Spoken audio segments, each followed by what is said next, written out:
October শেষের পথে, কিন্তু তাও দেখা নেই শরতের। উমা বাপের বাড়ি এসে আবার কৈলাসে ফিরে গিয়েছেন। মাঠে ঘাটে কাশফুল ফুটেছে, কিন্তু উধাও নীল মেঘমুক্ত আকাশ। সকলের মনে একটাই প্রশ্ন, এবার হলোটা কি? আলিপুর আবহাওয়া দপ্তর জানাচ্ছে, এবার চরিত্র বদল করেছে বর্ষা।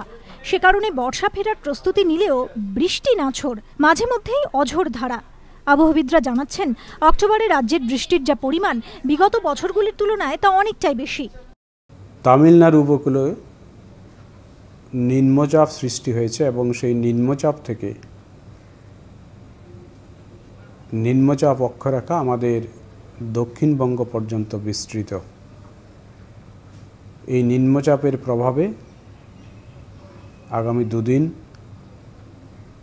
দক্ষিণবঙ্গের সমস্ত জেলায়, তার সাথে সাথে উত্তরবঙ্গ বিশেষ করে তরাই এবং ডুয়ার্সের জেলাগুলোতেও কিন্তু বিক্ষিপ্ত বৃষ্টির পূর্বাভাস থাকছে। পশ্চিমবঙ্গ সহ গোটা দেশ থেকে বিদায় নিয়েছে দক্ষিণ পশ্চিম মৌসুমী বায়ু, কিন্তু তাতেও নাকি আগামী কয়েকদিন বৃষ্টি চলবে। কিন্তু কেন?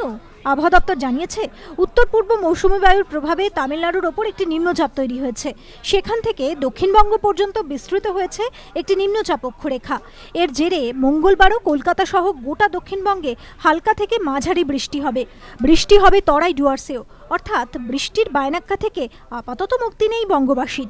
সঞ্চয় মিত্র রিপোর্ট, এবিপি আনন্দ, কলকাতা।